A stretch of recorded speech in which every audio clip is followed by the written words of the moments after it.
खड्गे च सुरेंद्रे च कौशिके पाद संस्पृशि निर्विशेष मनस्काय श्री वीरस्वामिने नमः।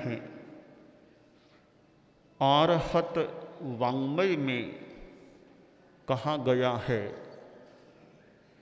मियम अदुत्थम अणुवी भाषए शयान मध्य लहई प्रशंसनम।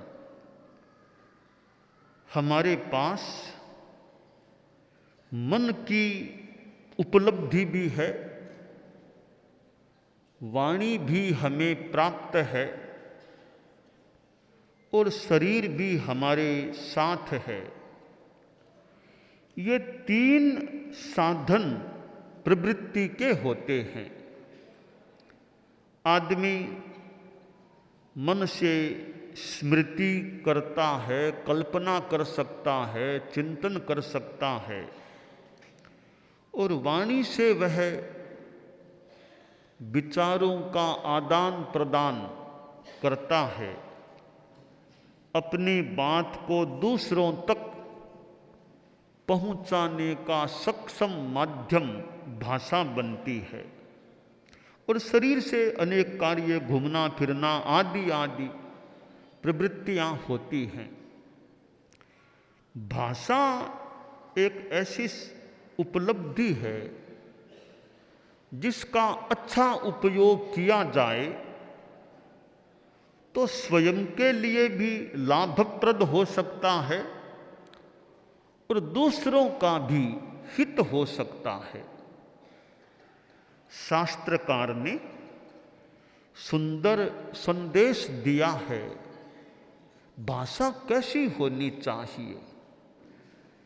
नियम, साधु आदमी मित बोले, परिमित बोले। जो आदमी भाषा का अनावश्यक उपयोग करता रहता है, वाणी के पुद्गलों का व्यय करता है, वह कहीं कहीं पाप कर्म का बंध भी कर सकता है। और जो ज्यादा अनावश्यक बोलता रहता है, उससे असत्य का दोष भी लगने की कुछ अधिक संभावना हो सकती है और कहीं कोई ऐसी बात मुंह से निकल जाए कि आपसी संबंधों में भी कटुता हो जाए और समय का भी व्यय हो जाता है। तो शास्त्रकार का बड़ा अच्छा संदेश है, नियम कि परिमित बोलने वाले रहो। संस्कृत भाषा में कहा गया है, गरौ गिरह पल्लव नार्थ लाघवे मितम च सारम च वचो ही वाग्मिता। वाणी के दो विष होते हैं, दो अवगुण कमियां होती हैं। वो हैं कि बात को लंबा करना, संक्षेप में जो बात कही जा सकती है उसको फालतू लंबा कर देना। यह एक दोष है, वाणी का विष है। दूसरा विष है कि जो बात कही जाती है उसमें अर्थ बहुत कम है, सार बहुत कम है, निस्सारता ज्यादा है। तो बात को लंबाना और निस्सार बातें करना, ये वाणी के विष होते हैं। कभी कभी आदमी इतना ज्यादा बोलता है, बड़े बड़े कार्यक्रम होते हैं, कई बार आदमी वक्ता इतना ज्यादा बोल जाता है कि बात में ज्यादा कोई सार भी नहीं है, पर मानो कि वो अपने भाषण की लंबाई के द्वारा भाषण की गहराई की पूर्ति करने का प्रयास करता है। तो लंबाई अलग है और गहराई अलग है। तो शास्त्रकार ने कहा मियम मितम, सीमित बोलो, परिमित बोलो, ज्यादा मत बोलो। कई लोग मौन करते हैं, धर्म की परंपरा में मौन का भी बड़ा महत्व है। 1 घंटा, 2 घंटा, 4 घंटा मौन किया जा सकता है, अच्छा प्रयोग है मौन करना। मौन का एक दूसरा प्रकार है या प्रयोग है एक संदर्भ में कि अनावश्यक नहीं बोलना, यह बड़ा मौन है। जरूरत हो गई तो बोल गए, बाकी बस अपने शांत बैठे हैं। तो हमारे जीवन का एक यह सूत्र बन जाए कि अनावश्यक नहीं बोलना। तो यह एक संयम भी होता है और एक सच्चाई की दृष्टि से भी अच्छा रह सकता है। दूसरी बात बताई गई अदुष्टम, अदुष्टम, दोष रहित बोलना। ऐसी बात कहो जिसमें दोष न हो। दोष यानी अयथार्थ, झूठ बात न हो और कटु बात न हो। ये 2 दोष न रहें। आदमी झूठ बात न बोले और कटु न बोले। कई बार आदमी झूठे आरोप लगा देता है, न्यायालय में जाता है न्याय पाने के लिए, और वहां भी अगर झूठे आरोप, झूठी झूठी बातें कही जाती है तो मानो न्याय पाने की बात और अन्याय किया जा रहा है, खुद ही अन्याय करता है झूठ बात बोल करके। तो हमारी वाणी में दोष न हो। हालांकि आप लोग तो गृहस्थ हैं, पूर्णतया मृषावाद से बचना थोड़ा मुश्किल हो सकता है, परंतु प्रयास हो, लक्ष्य हो कि जितना हो सके झूठ से बचें। किसी पर भी अभ्याख्यान, झूठा आरोप नहीं लगाना है। सच्ची बात तो फिर भी बताई जा सकती है, झूठा आरोप नहीं लगाना। और कटु नहीं बोलना कि मीठा बोलने से काम हो सकता है तो कटु किसी से क्यों बोलना। पधारो सा कहा जा सकता है तो आजा आजा क्यों बोले, पधारो सा भी बोल सकते हैं। तो वाणी में मिठास हो। तो अदुत्थम, दोष रहित वाणी। साधु तो और भी विशेष ध्यान दे, भाषा समिति में कोई दोष न लगे, इतनी निर्वध्य भाषा बोले। तीसरी बात बताई गई अणुवी भाष, अनुवीची भाष, विचार पूर्वक बोलना। हर कोई बात हर कहीं नहीं बोलनी चाहिए। कौन सी बात कहाँ बोलना, यह विवेक हम आदमी रखे कि चिंतन पूर्वक बोलना। Think before you speak. बोलने से पहले सोचो, बोलने के बाद में सोचना पड़े इसकी अपेक्षा बोलने से पहले सोच लें। बाद में सोचें रे यह बात मैंने क्यों कह दी, क्यों बोला, बाद में पश्चाताप करना पड़े, बाद में सोचना पड़े, इसकी अपेक्षा पहले ही सोचना चाहिए मैं यह बात बोलूं या न बोलूं। तो विचार पूर्वक बोलना। ये 3 चीजें कि परिमित, दोष रहित और विचार पूर्वक बोलना, ये 3 चीजें हमारी वाणी के साथ जुड़ जाती हैं तो हमारी भाषा संयम युक्त, विवेक युक्त और अच्छी उपयोगी बन सकती है। एक बोलने की एक सीमा तक की कला हस्तगत हो सकती है, आत्मगत हो सकती है। तो हमारे आगमों में अनेक प्रकार की वाणियाँ हमें मिलती हैं, अनेक शिक्षाएं मिल जाती हैं।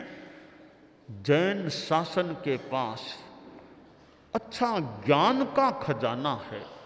हमारे आगमों में और भी जैन शासन के ग्रंथ हैं, उनको कोई पढ़े, स्वाध्याय करे तो निर्जरा का लाभ भी मिल सकता है, ज्ञान की वृद्धि भी हो सकती है और वैराग्य की वृद्धि भी हो सकती है। तो हम लोग जैन शासन में जी रहे हैं, जहाँ अहिंसा की बात है और सूक्ष्म रूप में अहिंसा की बात कि स्थावर काय की भी हिंसा से बचो, हरियाली, मिट्टी, अप आदि आदि, वायु की हिंसा, छोटी छोटी सूक्ष्म जो ये प्राणी हैं, छोटे प्राणी हैं, इनकी हिंसा से भी बचने की बात जहाँ आती है और जहाँ संयम की बात है, तपस्या की बात है, और जैन शासन जो भगवान महावीर से जुड़ा हुआ है, 24वें और अंतिम तीर्थंकर इस अवसर पीढ़ी के इस व्रतक क्षेत्र के भगवान महावीर और उनकी परंपरा, यह जैन शासन की परंपरा जो आज भी चल रही है, और जैन शासन में विभिन्न विभूतियाँ हुई हैं। आज भी अपने अपने ढंग से जैन शासन के व्यक्तित्व कार्य करने वाले कार्य भी करते हैं। कहा गया कि अन्नन्न देश जाया, अन्नन्नाहार परिबुद्धि शरीरा, जिण शासन मनुपत्ता, सब्बे ते बंधवा मुनिया। कि अन्य अन्य अलग अलग स्थानों में पैदा हुए, अलग अलग क्षेत्रों में, प्रदेशों में पैदा हुए और भिन्न भिन्न प्रकार के आहार से जो पले हैं, पुसे हैं, शरीर पुष्ट हुआ है, वे जब जैन शासन में आ जाते हैं, जैन शासन में मानो दीक्षित हो जाते हैं, जिन शासन मनुपत्ता, जिन शासन में अनुप्राप्त, जिन शासन को अनुप्राप्त हो गए, उसमें मानो दीक्षित हो गए, सब्बे ते बंधवा, वे सब भाई हो जाते हैं, बंधु हो जाते हैं। तो आज हमारा जेतारण में और पावन धाम में आना हुआ और प्रवर्तक शकुन मुनि जी महाराज से कई वर्षों के बाद फिर मिलना हुआ। उप प्रवर्तक अमृत मुनि जी से मेरा ज़्यादा संभवतः परिचय नहीं होगा, तो शकुन मुनि जी महाराज से तो पुराना परिचय है। वो रूप मुनि जी रजत, अनेक बार उनको देखा है और विक्रम संवत 2041 में परम पूजनीय आचार्य तुलसी का चतुर्मास जोधपुर में था, 2041 में। तब परम पूज्य गुरुदेव तुलसी पंचमी समिति के लिए वो सरदारपुरा में चौमासा था, तो दूर पधारा करते थे। एक दिन पंचमी के लिए पधारे तो वहाँ रूपमुनि जी आ गए थे। उसके आसपास जब गुरुदेव संभवतः विराजे थे, हाथ और धोने का वो समय था, वहाँ रूपमुनि जी पधारे। मुझे याद है, दूर से ही बोले पूज्य जी महाराज, पूज्य जी महाराज, यूँ बोलते से निकट आए और थोड़ी देर वहाँ मिलना हुआ। और जोधपुर में हमारा जो ठिकाना था, सरदारपुरा में जो 2 मकान थे तातेड़ परिवार के, वो वहाँ भी रूपमुनि जी पधारे थे। तो जोधपुर में विक्रम संवत 2041 में, आज से 38 वर्ष पहले भी मैंने उनको देखा था। और बाद में आचार्य महाप्रज्ञ जी के साथ सूरत में कितनी बार, अनेक बार मिलना हो गया। ऐसे अनेक बार हमारा जैतागढ़ में भी संभवतः हुआ था, शकुन मुनि जी से भी मिलना हुआ। तो आज एक लंबे अंतराल, कई वर्षों के बाद यहाँ पावन धाम में आना हुआ, तो शकुन मुनि जी महाराज से भी पुनः मिलना हुआ। और रूप मुनि जी महाराज नहीं रहे, वो अपने एक ऐसे जैन शासन के एक अपने ढंग के मुनि जी थे, संत थे, एक जैन श्रमण संघ के एक व्यक्तित्व थे, तो वे नहीं रहे। और इधर हमारे साध्वी प्रमुखा कनक प्रभा जी, जो साध्वी प्रमुखा थी, उन्होंने 50 वर्षों से ज़्यादा समय तक साध्वी प्रमुखा के रूप में सेवा दी थी। परम पूज्य आचार्य तुलसी के समय से वो सेवा देती आ रही थी। इसी वर्ष सन 2022 में उनका भी महाप्रयाण हो गया और वे भी नहीं रहे। तो यूँ अनेक व्यक्तित्व जैन शासन में आते हैं, काम करने वाले करते हैं और एक दिन फिर चले भी जाते हैं। तो जैन शासन में यह हमारा मैत्री का भाव कि भी परस्पर हमारा पवित्र मैत्री का भाव रहे, एक दूसरे के हितों का जितना आध्यात्मिक हित संभव हो, तो अपेक्षा हो तो वो भी करने का प्रयास करें, और मिलना हो तो एक वार्ता हो, मिलना हो, वो भी एक अच्छा मार्ग प्रशस्त करने वाला कभी कभी बन सकता है। तो अनेक संतों से भी मिलना हुआ, नए नए कई संतों को तो शायद पहली बार ही देखा होगा, नए नए देख रहे हैं, क्यों पहले वो कई थे, अब एक नई पीढ़ी सी देखने को मिल रही है। तो हमारे जैन शासन के हमारे इधर साधवियाँ, इधर हमारे अनेक संत लोग हैं, तो जो काफ़ी संत भी हमारे साथ हैं, काफ़ी साधवियाँ भी हैं, तो सभी अपने जैन शासन में अपनी अच्छी साधना करते रहें, जितना हो सके आगम का स्वाध्याय करें, ध्यान आदि करें, और जितना अच्छा कार्य कर सकें, अपनी साधना अच्छी चले, फिर जितना जन कल्याण पर कल्याण का कार्य हो सके वो भी हम करने का प्रयास करते रहें। तो एक हमारी आत्मा का भी कल्याण हो, हम दूसरों के कल्याण में भी एक सहयोगी बन सकते हैं। तो आज ये जैतारण में आना, पावन धाम में आना हुआ, और पहले तो वो एक ही समाधि थी, अब तो 2 समाधियाँ हो गई है, रूप मुनि जी महाराज की और समाधि हो गई है। तो ये एक अच्छा वैसे परिसर प्रांगण प्रतीत हो रहा है। तो यहाँ आना हुआ है, और एक जैन शासन के श्रमण संघ के इतने एक संतों से मिलना हुआ है। तो उप प्रवर्तक और शिव मुनि जी महाराज से भी हमारा दिल्ली में तो लंबा वार्ता, एक सन 2014 में उनका चतुर्मास भी दिल्ली में था, हमारा चतुर्मास भी दिल्ली में था, वहाँ भी उनसे मिलना हुआ था।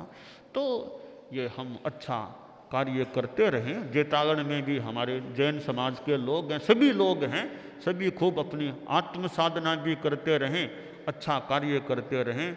और यह हमारा जो जैन शासन हमें मिला है, एक अध्यात्म का पथ मिला है, यह हमारे लिए बहुत ही महत्वपूर्ण बात है कि जैन धर्म की जय हो, जैन धर्म की जय हो, जैन धर्म, सत्य धर्म की जय हो, सत्य धर्म की, इसकी सुखद शरण में आकर मानव मन निर्भय हो, जैन धर्म की जय हो, सत्य धर्म की जय हो। तो आज मिलना हुआ, हमारे साध्वी प्रमुखा कनक प्रभा जी नहीं रहे, बाद में हमारे नए साध्वी प्रमुखा जी, साध्वी विश्रुत विभा जी, ये नए साध्वी प्रमुखा के यानी स्थान पर आसीन इन्हें किया गया है। अभी साध्वी प्रमुखा जी का भी भाषण हुआ था। तो हमारा साध्वी समुदाय भी खूब अच्छा कार्य करता रहे, सब अच्छा कार्य करते रहें। ओम।